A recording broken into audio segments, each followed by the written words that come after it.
Hello साथियों, नमस्कार, जय हिंद। आप सबका स्वागत है आपके अपने यूट्यूब चैनल रोजगार विद अनुभव में। साथियों, जैसा कि आपको थंबनेल में दिखा होगा कि आज से आपकी पॉलिटी की क्लास शुरू हो रही है और आज आपकी बिल्कुल पहली क्लास है। तो इसमें हम आज पढ़ेंगे कि भारतीय संविधान और भारतीय राज्य व्यवस्था। आज हम बिल्कुल बेसिक जानकारी लेने वाले हैं, जैसे कि संविधान क्या है, संविधान की ज़रूरत क्यों पड़ती है, और फिर ये भारतीय राज्य व्यवस्था यानी कि अगर इसको कहें इंडियन पॉलिटी, तो ये सब क्या है, इसके बारे में बेसिक सी बातें आज हम करेंगे। और जल्दी से जल्दी जो भी हमारे साथी वीडियो को देख रहे हैं इसको शेयर कर दें। और इस बार बहुत ही मन से, पहली बार ज़रूर पढ़ा रहा हूँ यूट्यूब पर, लेकिन आपको बहुत मन से पढ़ाने वाला हूँ और बहुत अच्छे से पढ़ाने वाला हूँ। तो आप लोग प्रॉपर नोट्स बना सकते हैं। साथ ही साथ अगर आप नोट्स नहीं बनाना चाहते हैं और आप हैंड रिटन नोट्स अगर चाहते हैं तो वीडियो के डिस्क्रिप्शन में आपको व्हाट्सएप ग्रुप का लिंक दिया हुआ है, वहाँ से आप ज्वाइन कर लें और वहाँ पर आपको जो भी क्लास बाय क्लास पढ़ाया जाएगा वो सारे हैंड रिटन नोट्स आपको मिलते रहेंगे। तो साथियों, सबसे पहले हम बात करते हैं कि आखिर संविधान है क्या। बात अगर हम करें कि संविधान आखिर क्या है, संविधान कहते किसे हैं, अब प्यारा सा नोट डालेंगे कि संविधान किसे कहते हैं। संविधान की अगर बात करें तो ये दो शब्दों से मिलकर बना है, सम प्लस विधान। सम का अर्थ होता है, आपको पता ही होगा, बराबर, और विधान की अगर बात करें तो इसको हम व्यवस्था भी कह सकते हैं। विधान को हम कह सकते हैं व्यवस्था। यानी कि संविधान का अर्थ है कि बराबर व्यवस्था, यानी कि प्रत्येक नागरिक के लिए, प्रत्येक व्यक्ति के लिए जो भी नियम कानून होंगे वो बराबर होंगे, सबको एक दृष्टि से देखा जाएगा, इसी का मतलब संविधान है। अच्छा, संविधान की हमको जरूरत क्यों पड़ती है? अगर हम बात करें कि आखिर संविधान, सबसे पहले तो जानते हैं संविधान क्या है, तो यहाँ पर आप लिखेंगे प्यारा सा नोट्स, किसी भी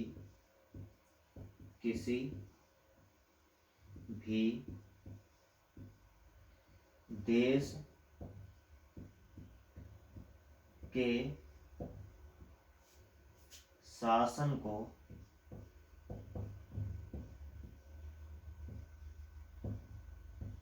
सुचारू रूप से चलाने के लिए, सुचारू रूप से चलाने के लिए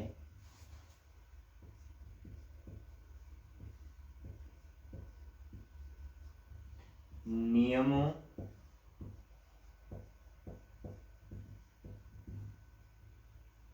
या कानूनों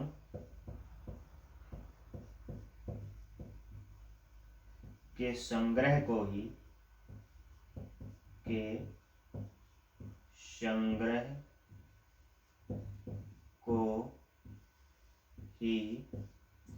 संविधान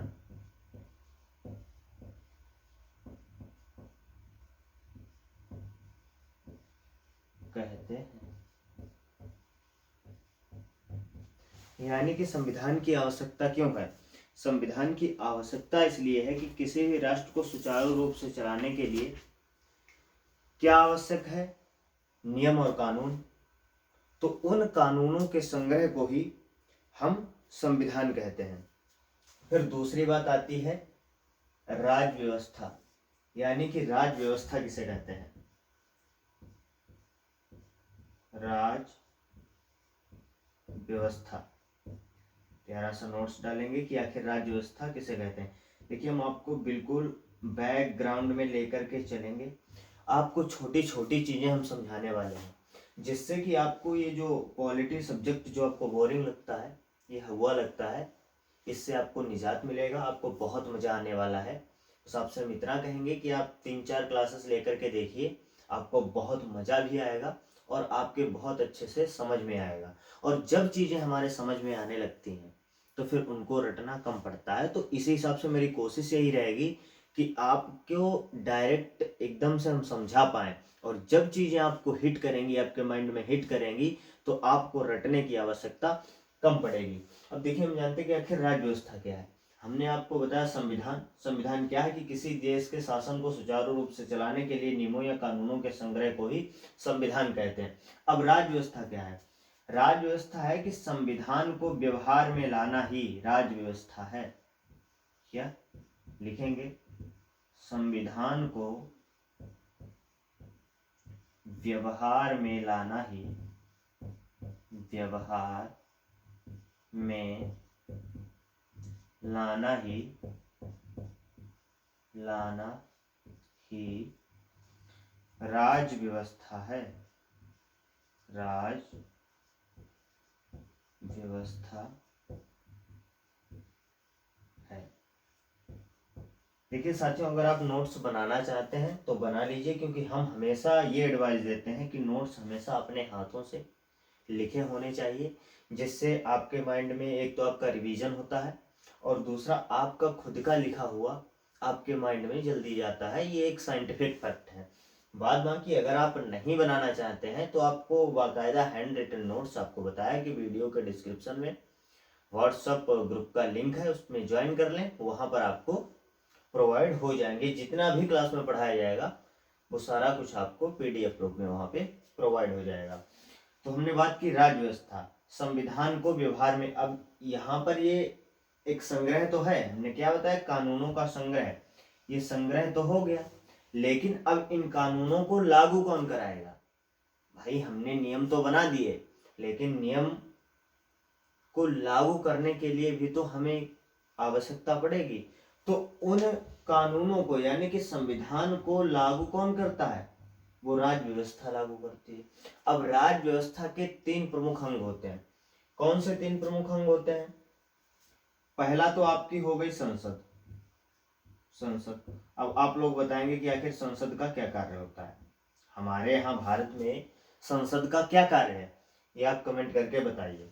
तब तक मैं बताऊं, दूसरा जरूरत होती है न्यायालय की। न्यायालय की जरूरत होती है। न्यायालय किस लिए होता है भैया? न्याय के लिए।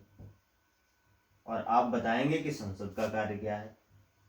न्याय के लिए। ठीक है, अभी इन पे हम चर्चा करेंगे।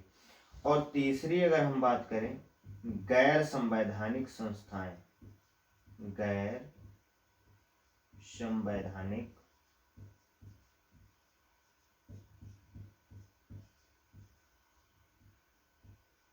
संस्थाएं।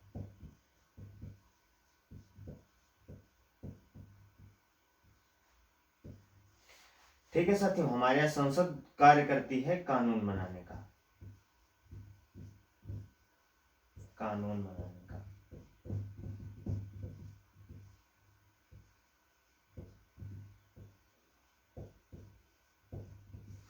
आपको हमने क्या बताया कि आखिर संविधान क्या है? संविधान किसी भी देश को चलाने के लिए नियम और कानूनों का एक संग्रह है। उस संविधान को जो लागू कराएगा उसी को हम राज्य व्यवस्था कहते हैं। और राज्य व्यवस्था मुख्यतः 3 मुख्य अंग होते हैं राज्य व्यवस्था के। एक तो संसद जो कि कानून बनाती है, न्यायालय न्याय देता है, और तीसरी गैर संवैधानिक संस्थाएं। अब यहाँ पर संस्थाओं की बात आई है, तो अभी हम आपको बताएंगे कि आखिर संस्थाएं कितने प्रकार की होती हैं। लेकिन सबसे पहले आप इस चीज को समझिए कि संसद ने कानून बना दिया। अब भाई कानून बना दिया, अगर कोई व्यक्ति मान लीजिए अपराध करता है या किसी व्यक्ति का कोई शोषण हुआ है, तो अब उसका निर्णय कौन करेगा? तो उसका जो न्यायालय को न्याय की जो है, न्याय के लिए स्थापित किया गया कि कोई भी किसी भी नियम का उल्लंघन करेगा, संसद जो कानून बनाएगी उन कानूनों को जो पालन नहीं करेगा, उन रूल्स का जो भी पालन नहीं करेगा, तो उनके लिए अब दंड कौन देगा? तो न्यायालय देगा। अब ये गैर संवैधानिक संस्थाएं क्या है, इनके बारे में अभी हम विस्तृत बात करेंगे। सबसे पहले आखिर हम जान लेते हैं कि हमारी संस्थाएं कितने प्रकार की होती हैं। इसको रेस करते हैं।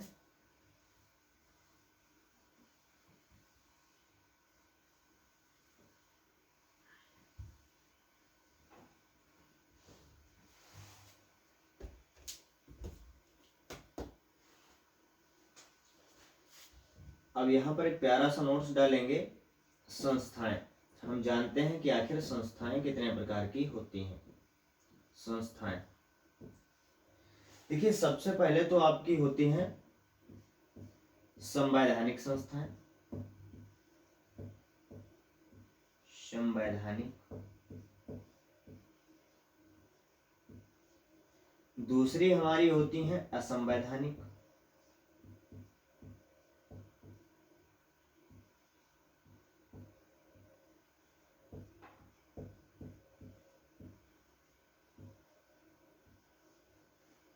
और तीसरी हमारी होती हैं गैर संवैधानिक। गैर संवैधानिक।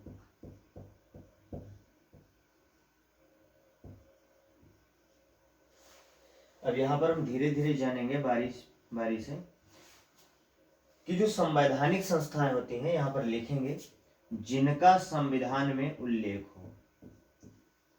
जिनका संविधान में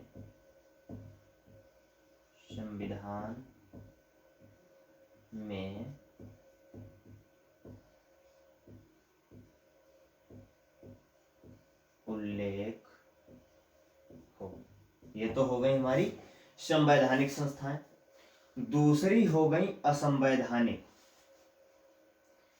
असंवैधानिक संस्थाएं वे होती हैं जो देश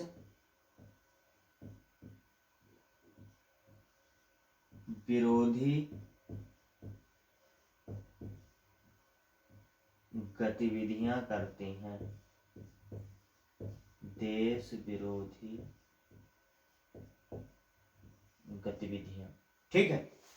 और गैर संवैधानिक, जिनका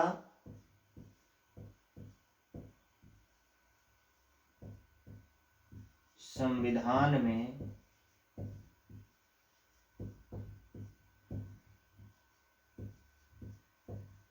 उल्लेख न हो। उल्लेख न हो। समझ गए बात?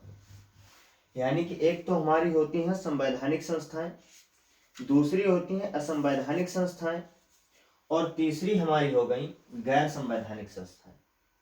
ठीक है। अगर हम बात करें असंवैधानिक संस्थाओं की, या आप कहेंगे कि ठीक है भैया असंवैधानिक संस्थाओं के बारे में आपने बता दिया, लेकिन ये फिर होती कहाँ है? जैसे आपको पता होगा एक पीएफआई संगठन है जो कि इस समय बैन है।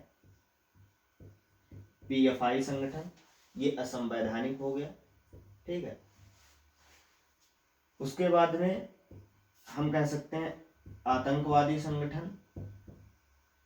आतंकवादी संगठन ये असंवैधानिक संस्थाओं की हम बात कर रहे हैं। आतंकवादी संगठन। हम अगर बात करें माओवादी संगठन, अभी हम आपको बताएंगे कि आखिर ये माओवादी संगठन क्या है। माओवादी। और तीसरा अगर हम बात करें नक्सलवादी। नक्सलवादी।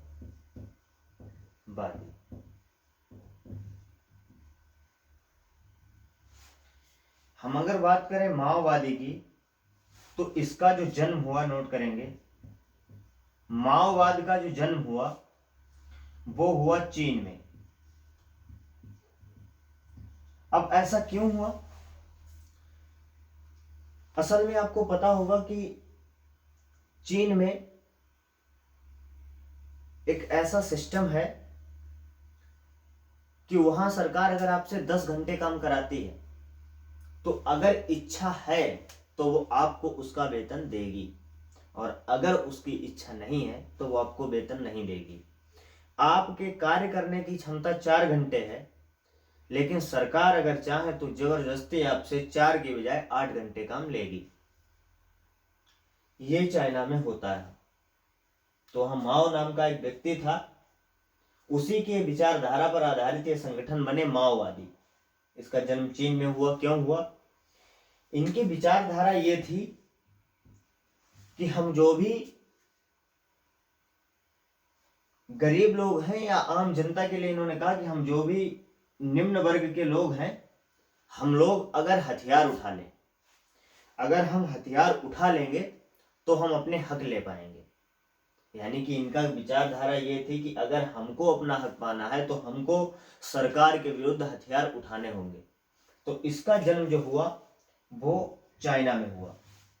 और इस नक्सलवाद का, नक्सलवादी संगठन की हमने बात की कि ये गैर संवैधानिक है, लेकिन अगर हम बात करें कि नक्सलवाद का जन्म कहाँ हुआ, तो नक्सलवाद का जन्म जो हुआ वो भारत में, और भारत में भी कहाँ हुआ, भारत में हुआ पश्चिम बंगाल। पश्चिम बंगाल का एक जिला है दार्जिलिंग। दार्जिलिंग आपने सुना होगा, घूमने की भी जगह है। दार्जिलिंग जिला है और उसमें एक गांव पड़ता है नक्सलबाड़। नक्सलबाड़, तो यहां से इसकी शुरुआत मानी जाती है। ठीक है साथियों।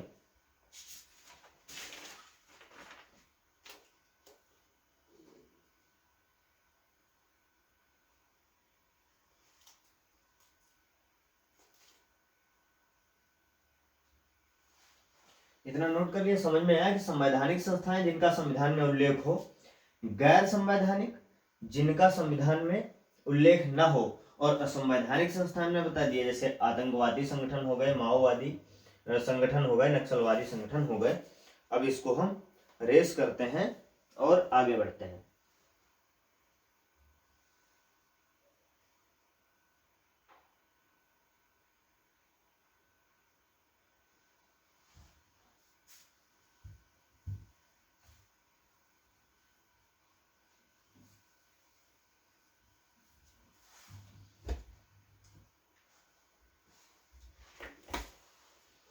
अब हम डालते हैं कि संविधान की आवश्यकता क्या है। एक प्यारा सा यहां पर नोट्स डालेंगे कि संविधान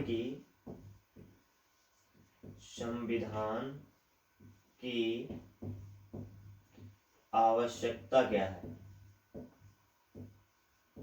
आवश्यकता क्या है, ये हम क्वेश्चन डालेंगे। ठीक है, यहां पर सबसे पहले हम लिखते हैं पहला पॉइंट, संविधान का पहला काम यह है कि संविधान का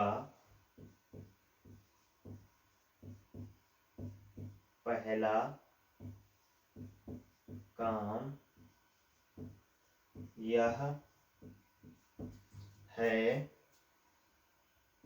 कि वह बुनियादी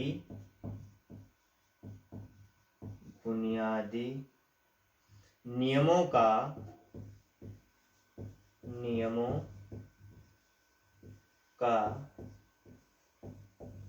ऐसा समूह उपलब्ध कराए, नियमों का ऐसा समूह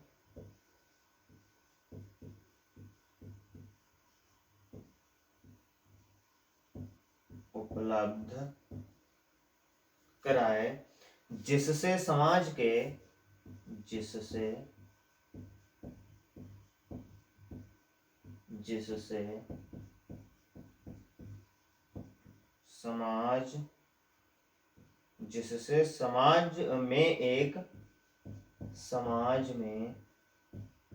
एक न्यूनतम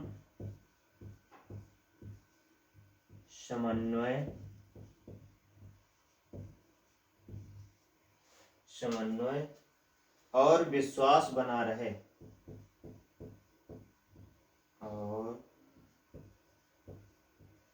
विश्वास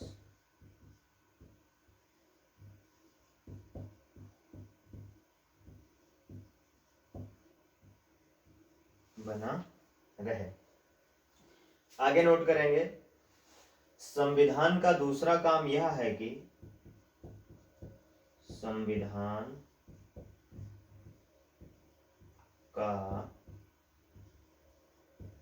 दूसरा काम यह स्पष्ट करना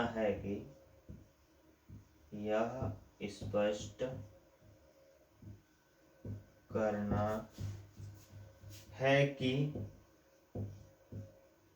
समाज में निर्णय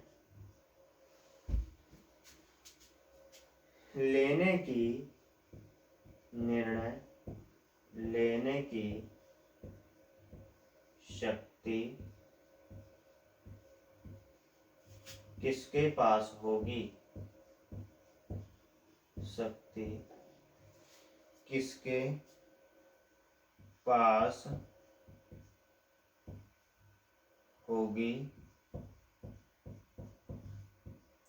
वह सरकार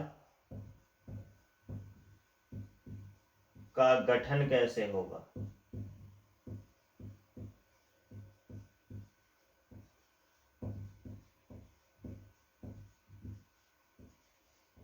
पहले इन सभी पॉइंट्स को लिख लेते हैं, फिर आपको बारी बारी हम समझाएंगे। ठीक है। संविधान का तीसरा काम यह है कि, इतना नोट कर लेंगे ना, कि संविधान का तीसरा काम यह है कि सरकार पर कुछ सीमाएं लगाएं। सरकार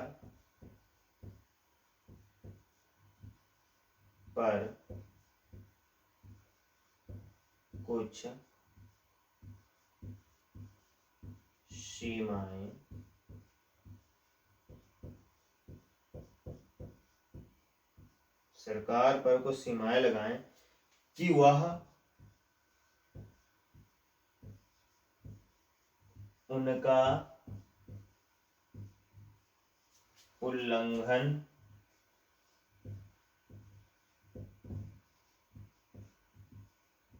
न कर पाए।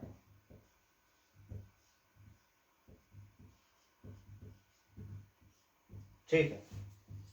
अगला काम और नोट कर लेते हैं, चौथा। संविधान का चौथा काम यह है कि सरकार को जनता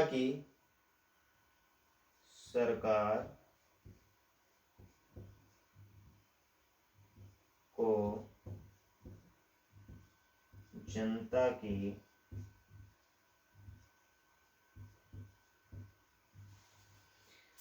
आकांक्षा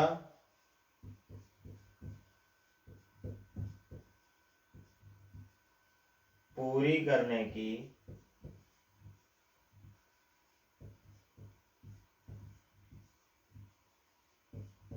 क्षमता प्रदान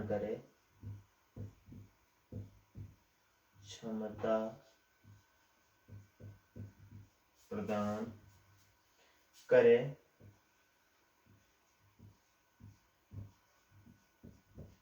ताकि न्यायपूर्ण समाज की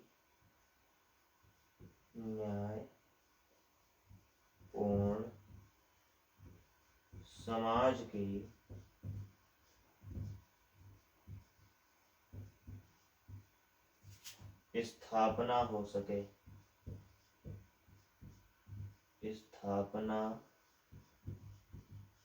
हो सके। ठीक है ना साथियों?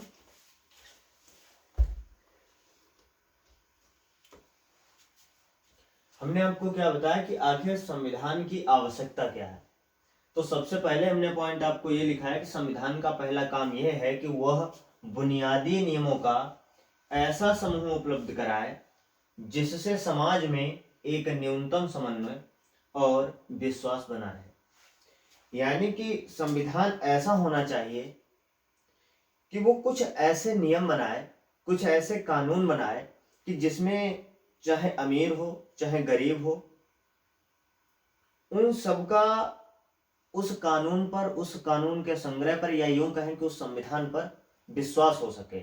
यानी कि कुछ ऐसे नियम्स बनाए, ऐसे रूल्स बनाए कि गरीब से लेकर अमीर तक सभी के हितों का ध्यान रखा जाए। तो मुख्य काम पहला ये है। और दूसरा काम यह है कि स्पष्ट करना है कि समाज में निर्णय लेने की शक्ति किसके पास होगी, बस सरकार का गठन कैसे होगा। अब भाई संविधान में आपने नियम बना दिए, लेकिन यह भी स्पष्ट करना जरूरी है कि जो भी फैसले लेंगे, देश के हित में जो फैसले होंगे वो कौन लेगा, संसद लेगी, न्यायालय लेगा, या फिर गैर संवैधानिक संस्थाएं लेंगी। ये भी तो पता होना चाहिए कि आखिर देश के जो निर्णय होंगे, चाहे वो विदेशी हो, चाहे आंतरिक हो, चाहे बाह्य हो, वो निर्णय कौन लेगा, ये भी तो संविधान को स्पष्ट करना होगा। और दूसरी बात, अगर कह दिया कि सरकार ये फैसले लेगी, तो उसमें यह भी स्पष्ट होना चाहिए कि सरकार का गठन कैसे होगा। मैं बात केवल भारत की ही नहीं कर रहा हूं, मैं बात कर रहा हूं संविधान की, कि एक तो ये कुछ ऐसे कानून बनाए जिसमें छोटा तमगा हो या बड़ा तमगा, सब उसके लिए बराबर हो, उसकी नजर में कोई भी छोटा बड़ा नहीं होना चाहिए। फिर दूसरी बात, ये मुख्य काम ये है कि आखिर कि समाज में जो निर्णय लिए जाएंगे, जो नियम बनेंगे, वो कौन बनाएगा, वो निर्णय हमारे हित में कौन लेगा। और अगर सरकार निर्णय लेगी तो फिर सरकार का गठन कैसे होगा, किस स्तर पर होगा। अब आप एक बार कमेंट में बताएं कि भारत में कैसी सरकार का प्रावधान है, एकल सरकार या दोहरी सरकार का, ये आप कमेंट में बताएं, आपका होमवर्क है। तीसरा काम यह है कि सरकार पर कुछ सीमाएं लगाई जाए कि उनका उल्लंघन न कर पाए। हाँ ठीक है, मान लीजिए अभी हम बात कर लेते हैं, भारत में चुनाव हुआ, हमने ये सारे अधिकार दे दिए कि ये जो भी फैसले लेगी वो सरकार लेगी, लेकिन ये भी तो हो सकता है कि जो सरकार बन गई वो जरूरी है कि एक विशेष वर्ग के लिए ही सुविधाएं उनको दे, एक विशेष वर्ग के हित में ही फैसले ले। तो वो ऐसा न कर पाए तो उस पर कुछ ऐसे सैंक्शंस लगाए जाए, ऐसी सीमाएं लगाई जाए। जैसे भारत में क्या है, भारत में केंद्र स्तर पर सरकार होती है, राज्य स्तर पर सरकार होती है, और आपको यह भी पता है कि बहुमत और गठबंधन दोनों प्रकार से सरकारें बनाई जा सकती हैं। तो मान लीजिए कि अगर एक संप्रभु सरकार है, और संप्रभु का अर्थ भी हम आपको आगे बताएंगे, अगर कोई, हम अभी इतना समझते हैं कि अगर कोई सरकार बहुमत में है और वो 5 साल के लिए चुनकर के संसद पहुंच गई, हम केंद्र सरकार की अगर बात कर लेते हैं, तो फिर ऐसा भी तो हो सकता है कि वो विशेष वर्ग के लिए कार्य करने लगे। क्या ऐसा भारत में संभव है? बिल्कुल नहीं है। इसी के लिए हमारा सुप्रीम कोर्ट बनाया गया है। आपको पता है कि संविधान का अंतिम व्याख्याता जो है वो सुप्रीम कोर्ट ही है। अगर सरकार कोई भी ऐसा नियम बनाती है जो हमारे मौलिक अधिकारों का हनन करती है, या कोई ऐसा कानून बनाती है जो कि आम जनता के लिए बिल्कुल ठीक नहीं है, हित में नहीं है, तो हमारे सर्वोच्च न्यायालय को यह अधिकार दिया गया है कि वो उस कानून को अवैध घोषित कर सकता है। तो वही काम है संविधान का, और ये सारे चीजें जो है वो हमारे संविधान में हैं। तो ये संविधान का मुख्य कार्य है कि सरकार पर कुछ ऐसी सीमाएं लगाएं ताकि वो उनका कभी उल्लंघन न कर पाए, मनमानी न कर पाए। चौथा है कि सरकार को जनता की आकांक्षा पूरी करने की क्षमता प्रदान करे ताकि न्यायपूर्ण समाज की स्थापना हो सके। हाँ, सरकार को इतना पावर, इतना संप्रभु बनाना चाहिए। संविधान का मुख्य कार्य यह है कि इतना संप्रभु सरकार को बनाए कि कोई भी फैसले अगर वो जनता के हित में लेना चाहती है तो वो ले सके। ये हो गए संविधान के मुख्य कार्य। अब बात ये आती है कि संविधान कितने प्रकार के होते हैं। अगर हम बात करें लेखन के आधार पर, अगर हम बात करें, इसको रेस करते हैं,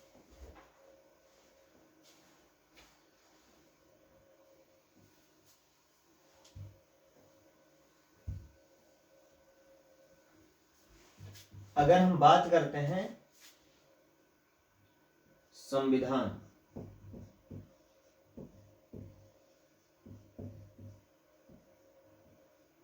के प्रकार, संविधान के प्रकार। अगर हम संविधान के प्रकार की बात करें तो अगर हम बात करें लेखन के आधार पर, लेखन के आधार पर,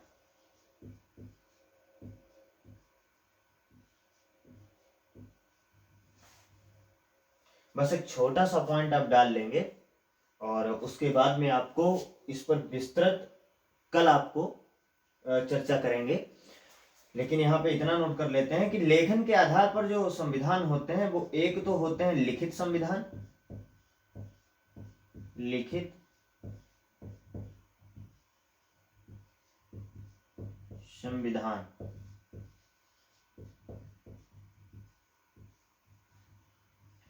और दूसरे होते हैं हमारे अलिखित संविधान।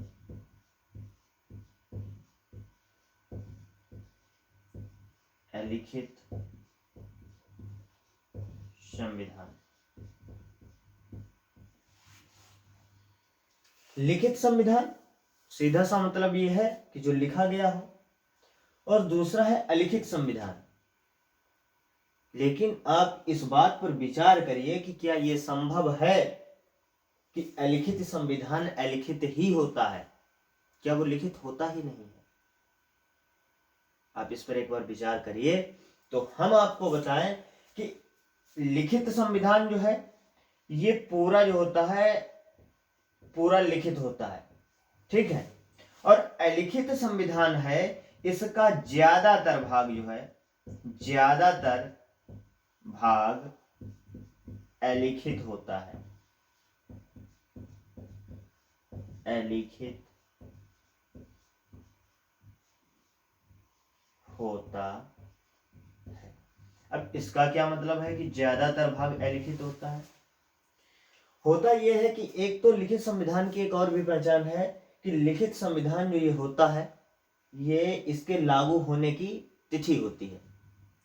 तो आप लोग बताएं कि भारत का संविधान कब लागू हुआ, लेकिन क्या आप बता पाएंगे कि ब्रिटेन का संविधान कब लागू हुआ? आपको आपने पढ़ा है कि ब्रिटेन का संविधान जो है वो अलिखित है। तो जो अलिखित संविधान होता है ये मुख्यतः परंपराओं पर आधारित होता है। अब परंपराओं पर आधारित कैसे होता है हम आपको समझाते हैं। जैसे आपके यहां कोई कुल देवता होंगे, उनकी पूजा चलती चली आ रही है। क्या आपके यहां कहीं पर भी ये लिखा हुआ है कि हमारा कुल देवता ये है, हमारे कुल देवता ये है? ये आपने कहीं पर किसी पत्र में लिखा देखा है कि आपने घर में? नहीं देखा ना कि आपके पिताजी ने वहीं पूजा की, आपके बाबा ने वहीं पर पूजा की, आपके परबाबा ने वहीं पर पूजा की।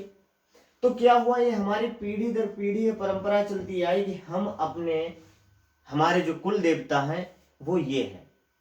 क्या आपको कहीं पर लिखित मिला? नहीं मिला ना। तो वही होता है अलिखित संविधान में कि इसमें मुख्यतया जो नियम कानून होते हैं वो परंपराओं के आधार पर ही होते हैं। तो वो लिखित नहीं होते, लेकिन हाँ कुछ ना कुछ भाग लिखा अवश्य होता है। तो आपको बात समझ में आ गई होगी कि अलिखित संविधान भी पूरा अलिखित नहीं होता है, उसमें भी कुछ ना कुछ लिखा होता है, लेकिन ज्यादातर भाग जो है वो अलिखित होता है। और आपको क्या बताया कि लिखित संविधान के लागू होने की तिथि होती है, लेकिन अलिखित संविधान की लागू होने की कोई तिथि नहीं होती है। वो क्यों नहीं होती है? क्योंकि ये संविधान परंपराओं के आधार पर चलता चला आता है। ठीक है साथियों, आज के लिए बस इतना ही।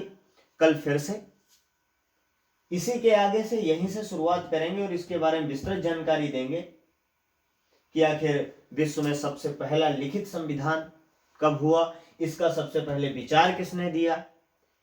बात करें अगर विश्व का सबसे बड़ा लिखित संविधान, अनुच्छेद के हिसाब से कौन सा है, शब्दों के हिसाब से कौन सा है। विश्व का सबसे छोटा संविधान, शब्दों के आधार पर सबसे छोटा कौन सा है, और अनुच्छेद के आधार पर सबसे छोटा कौन सा है।